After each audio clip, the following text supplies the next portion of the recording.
This presentation is for the class BED 5335, Dual Language Education, with Dr. Josefina Villamil Tinajero. We are going to be presenting and discussing Strand number 5, Staff Quality and Professional Development, from the book The Guiding Principles for Dual Language Education. We are team number 5, composed of Laura Garcia, Maria Salas, Laura Elena Wagner, and Victoria Woodard. Thank you. Hi, this is Laura Elena Wagner, and I'm going to be discussing staff quality. Teacher quality is essential for high academic achievement. Thus, to be a successful dual language or ESL educator, the teacher must possess a series of very important skills. For instance, appropriate certification to work with English language learners or in the dual language setting. Also, high levels of partner language proficiency, even better if the educator is native on the partner language or native-like in the partner language. This is very important to keep students motivated.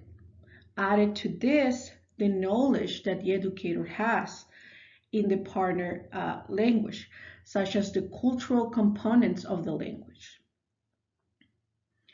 The educator must also possess a demonstrated ability to use data to raise students' achievement, since we want them to dominate both languages academically and socially. Also, the educator must be familiar with the state standards and, very important, with the school community. Who are the students? Where they come from? What are their backgrounds? Finally, of course, a positive attitude and excitement about teaching.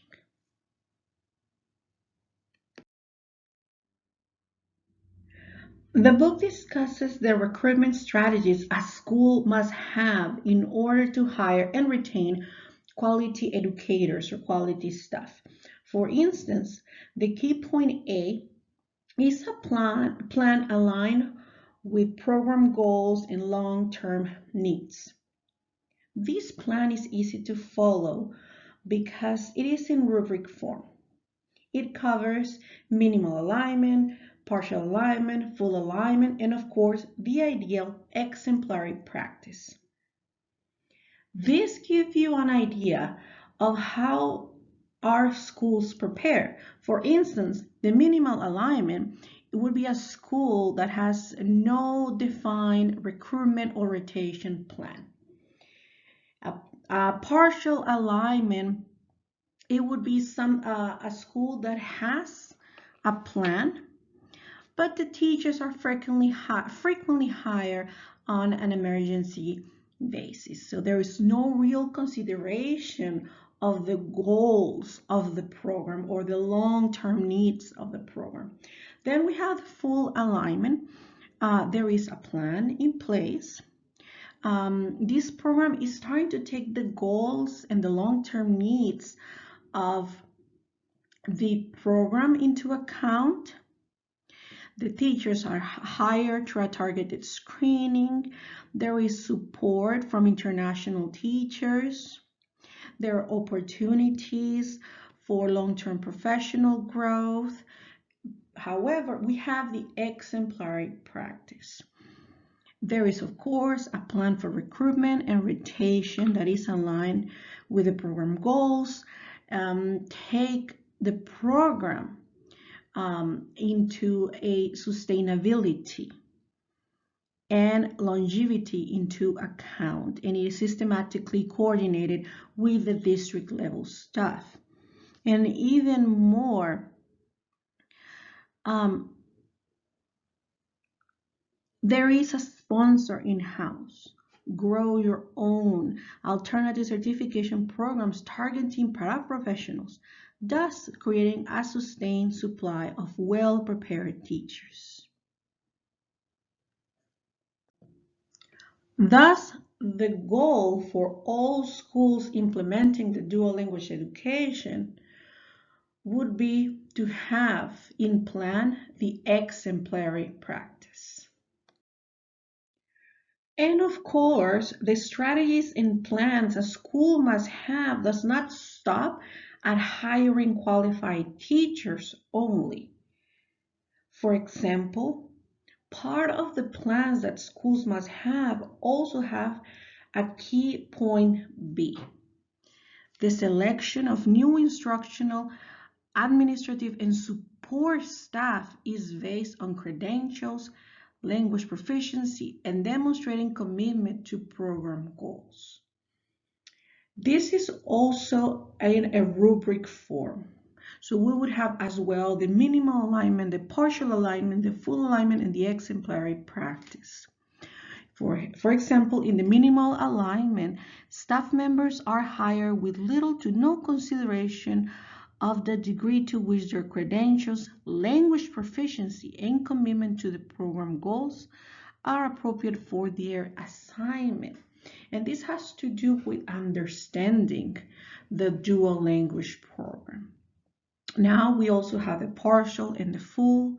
So the partial alignment, the staff members are hired with some consideration, some degree of understanding the dual language program.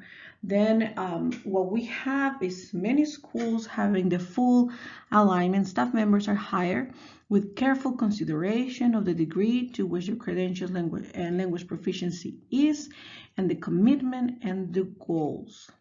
But of course, the ideal would be the exemplary practice. Staff members are hired with careful consideration of the degree to which their credentials, language proficiency, and commitment to program goals are appropriate for their assignment.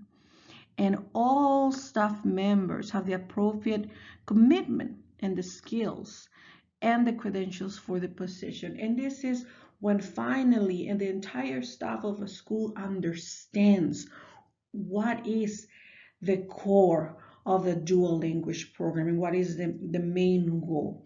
And of course, we also have the key point C that the book mentions, and it entails of a positive workplace climate, and all staff are valued and appropriately supported in carrying out the work.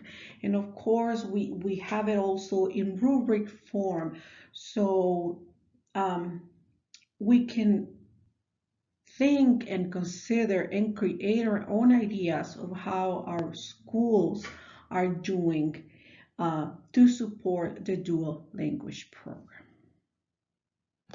Hi, my name is Maria Salas, and I'll be presenting key point D on Principle 1 that says staff evaluations are performed by personnel who are knowledgeable about and committed to dual language education. This key point D is divided on 4 alignments. The minimal alignment says that administrators who evaluate staff have little to no knowledge of the commitment of dual language education. Partial alignment says that administrators who evaluate staff have basic of and commitment to a language education, and the evaluation and criteria used for this to evaluate the teachers has no alignment to the program. Administrators may take some steps to address the challenges, but the steps are not particularly effective. In the full alignment, administrators who evaluate staff have deep knowledge of the dual language education and the high level of the program goals. The evaluation and the instruments generally support the dual language programs, and the administrators who are not proficient in the partner language take sufficient steps to address this issue. In the exemplary practice, the educators who evaluate staff have deep knowledge of the dual language education. They are committed to the level of the criteria, the program goals. The criteria and the instruments that are used to evaluate are designated to the dual language programs and lead to improved instruction. I will explain the staff recruitment, availability of bilingual teachers, and credentialing. Since the dual language education is growing so fast, there's not enough bilingual certified teachers, which means that the quantity of the teachers, we don't have enough teachers, certified teachers, but also we don't have enough qualified teachers. According to Kennedy, dual language education programs need two approaches. One, clearly and implemented recruiting plan with a variety of resources. If we plan accordingly with local universities or colleges, and also with our high schools that have dual language education, this will be a better outcome.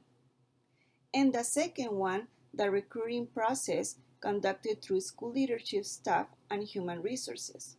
This has to be accordingly planned together, leadership, school leadership and district, and also human resources, so we can have better stipend for bilingual teachers. The next point is a state policy. There are many states in the United States that we don't have a certification for dual language bilingual teachers. Therefore, a lot of our English learners end up with teachers that have provisional, emergency, or temporary certification. Also, the new teachers don't have enough professional development, and this makes them quit or not continue with the dual language programs, and this is teacher retention. The last point is the need for school district and teacher preparation programs. This preparation needs to match classroom responsibilities. These responsibilities is to meet increasingly complex challenges that our English learners have. The program must produce linguistically and culturally teachers who can promote equity, and climate belongings, plan collaboratively so they can share the responsibility for instruction and grouping, develop familiarity with each student's home language and literacy appropriate opportunities and experiences, uses assessments that provide the capability to monitor students' growth, and prepare and implement lesson plans that incorporate language within content goals. It is very important that when they recruit bilingual certified teachers, understand that bilingualism, biliteracy, and sociocultural competencies in dual language programs. Well, this is Laura Garcia, and I'm going to talk about the Principle 3. The program collaborates with other groups and institutions to ensure staff quality, and it has 3 key points. I'm going to start with key point A. So the program has a partnership with one or more teacher or administrator preparation programs. The minimal alignment means that teachers and administrators, they do not work together to plan. The partial alignment, sometimes teachers and administrators work together to plan. The full alignment says that there's a partnership between one or more preparation programs and the dual language program. And the exemplary practice with district oversight and approval, there's a formal partnership between one or more preparation programs and the dual language program. The key point B, the program staff partner with professional organizations. And I'm going to start with the, again, with the minimal alignment. And it says that there's no partnership with professional organizations. The partial alignment says that there's limited participation in professional organizations. teachers and staff that attend to conferences, they may be granted. The full alignment says that teachers and staff are motivated to attend professional organizations, to make presentations, and to welcome visitors and others. The exemplary practice, they have to, teachers and staff, they have the support to attend to conferences and meetings and share what they learned. And the last one, the key point C, the program staff engage in dual language program networking. Okay, so the minimal alignment says that there's no exchange of ideas with other dual language teachers. They do not share what they know. The partial alignment, staff sometimes attend to professional development and they have little time to exchange ideas. The full alignment, they said that teachers and staff, they need to attend to professional development and also share ideas, share what they learn. And the last one, the exemplary practice, the district, the program and the district support staff and administrators to participate in trainings and share what they know. Okay, so now I'm going to talk about the staff development. Dual language education should be taught by highly qualified teachers, which means that dual language teachers need to attend to professional development. And they also need to apply what they learn in the professional development, and they need to implement their knowledge every day. In order to have an effective program, professional development must be aligned. Dual language teachers need to make sure to create a positive and respectful environment, because most of the times we're going to have students with different culture and traditions. So we need to make sure to teach our students to be respectful with the rest of the students. Professional development in both languages, which means that if I'm the Spanish component, I'm also going to benefit if I attend to a professional development in the other language. All teachers, administrators, and staff must be trained in dual language program.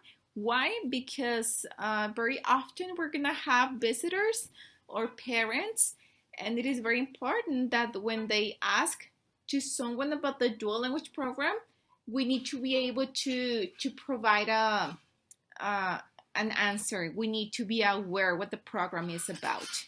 And the last one, if teachers are not trained, the program will not succeed. Okay, Principle 2. The program provides high-quality professional development that is tailored to the needs of dual language educators and support staff. I will explain key point A. There is a long-term professional development plan that is comprehensive, inclusive, and differentiated, and is divided in 4 alignments. The minimal alignment is there is no plan for professional development. Partial alignment, a professional development plan is in place at the school level, but the activities are generic. Full alignment, a well-implemented professional development plan is in place at the school level and takes into account the variety needs of different staff members. Professional development specific to dual language is not optional, but it's seamlessly incorporated into the general professional development plan. And the fourth alignment is the exemplary practice. A comprehensive professional development plan is created with district support and alignment that accounts for short-term as well as long-term program goals. The plan reflects issues of importance to the staff, the school, and district, considers student needs as indicated by outcome data, and target the specific requirements of teaching in individual language environment. The professional development is differentiated to address both the common concerns of all dual language staff and language-specific concerns. The main components of the professional development approaches in dual language education, first of all, it must be respectful and give opportunities for teachers to have an ownership of their professional learning so that they are in alignment with the framework. If the teachers are only told which trainings to attend, or are not giving the opportunity about which trainings to attend, that's really not in alignment, because this will allow the teachers to really have control and responsibility over the content of what they're learning, that supports their own interests, and that is also giving them opportunities for outreach and advocate for the bilingual program in terms of conferences and workshops that are available to them. And secondly, for the alignment for the professional development should be aligned with dual language program, with giving the teachers opportunities to have staff development that is aligned with the needs of bilingual students. If the professional activities do not even address or acknowledge the needs of bilingual students, this is not in alignment with the program. So it needs to have explicit connections that are made and how it applies to dual language program strategy. So it must be explicit. The last point of Principle 2 for high quality professional development is having advocacy of the dual language education framework and also the organizational support of professional development. So for advocacy, if the teachers and the staff are not giving an opportunity to really reach out to the community, then this is not in alignment. However, when teachers and staff are in an understanding of what the program is, what the mission and the pillars of the dual language education are, then they are engaged with outreach opportunities. And then lastly, for having professional development that includes adequate funding, time, and human resources, this is critical. If there is no funding or time or support given in the school for professional development in terms of substitutes and giving them options, this is not in alignment with the framework. Whereas if they have a strong infrastructure support in the school, then they have adequate funding, they're going to pay attention and provide teachers an opportunity to engage in outreach opportunities with the community so that they can also advocate on the benefits and have a strong instruction of the courses and workshops, trainings available to dual language teachers.